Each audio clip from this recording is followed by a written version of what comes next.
Il n'est pas obligé d'être chercheur dans un laboratoire pour avoir l'esprit scientifique. Et les expériences ne se font pas toutes sur des artefacts ou dans des boîtes de pétri. La plupart des grandes découvertes se sont faites dans les environnements mêmes où se posait le problème.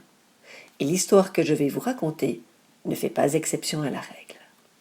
Il s'agit de l'histoire d'Ignaz Semmelweis, médecin obstétricien hongrois qui vécut entre 1818 et 1865 et qui, en 1844, travaillait à l'hôpital de Vienne. À cette époque, Vienne comptait 2 services d'obstétrique dans le même bâtiment et enregistrait une moyenne de 3200 naissances par année, réparties approximativement de manière équitable entre les 2 services. Le premier service accueillait la faculté de médecine dans laquelle les plus grands professeurs enseignaient leur art aux étudiants en utilisant la dissection des cadavres pour parfaire leurs connaissances en anatomie humaine. Le second service, dirigé bien sûr par un professeur médecin, était réservé à la formation des sages-femmes. La mortalité des parturientes à cette époque était partout très élevée. Parmi les maladies qui emportaient ces femmes, la fièvre puerpérale faisait des ravages. Mais un phénomène très étrange faisait que, dans cet hôpital, le premier service enregistrait bien plus de décès que le second. Alors que ce dernier avait moins de 3% de femmes qui mouraient de cette fièvre, on en comptait plus de 8% dans le premier service. En 1847, ce taux atteignait même 18%. La réputation était telle que bien des femmes préféraient accoucher dans la rue plutôt qu'à l'hôpital. Pourquoi cette différence ? Semmelweis tente alors de chercher des explications. Il commence par des observations afin d'identifier les éléments qui pourraient expliquer cet étonnant phénomène. Tout d'abord, il observe que les 2 services sont situés évidemment dans le même bâtiment et emploient quasiment les mêmes techniques. L'admission des parturientes étant dépendante des jours de la semaine, aucune sélection, qu'elle soit économique, sociale ou autre, n'est faite. L'entassement des patients est moindre dans le premier établissement que dans le second.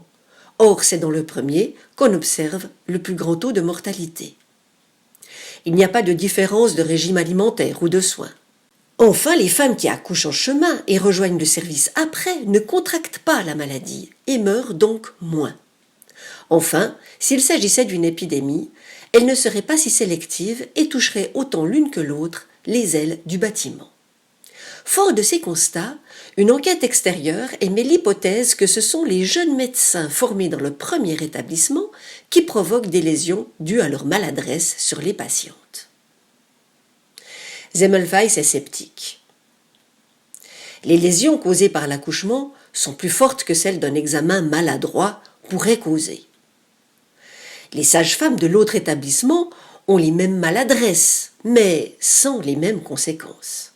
Malgré tout, on réduit au minimum les examens faits par les étudiants et il y a encore plus de morts.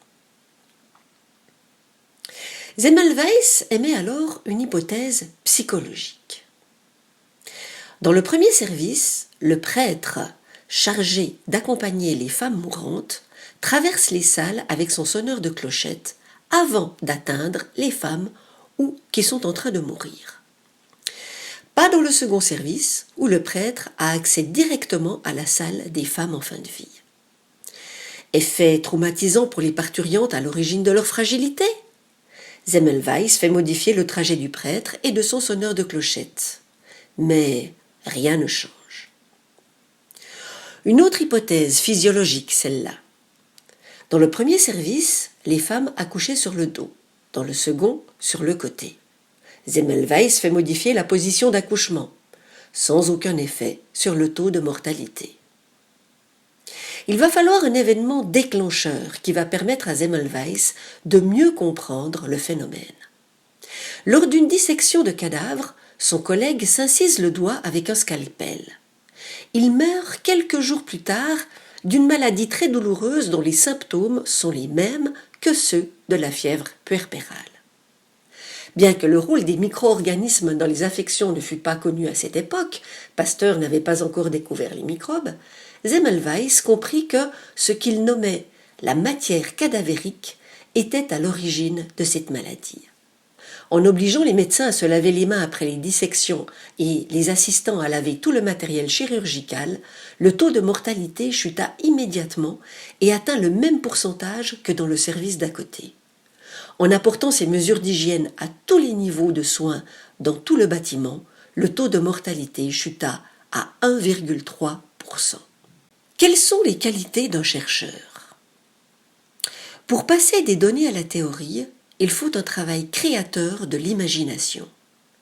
Les hypothèses et les théories scientifiques ne sont pas dérivées des faits observés, mais inventées pour en rendre raison. Des trouvailles de cet ordre exigent un grand talent, surtout si elles demandent que l'on s'écarte radicalement des modes de pensée scientifiques alors dominants, comme ce fut le cas par exemple pour la théorie de la relativité ou celle des quanta. Il en va de même dans l'exemple donné avec le docteur Semmelweis. Malgré un résultat aussi spectaculaire, les médecins de l'époque n'accueillent pas cette avancée, car elle va à l'encontre de leurs propres convictions. Celle-ci date de la médecine antique, basée sur un déséquilibre de l'une des 4 humeurs fondamentales. Ces 4 humeurs font elles-mêmes appel aux 4 éléments d'Aristote, que sont l'air, le feu, l'eau et la terre. Des conceptions bien ancrées qui mettront plusieurs années à être transformées.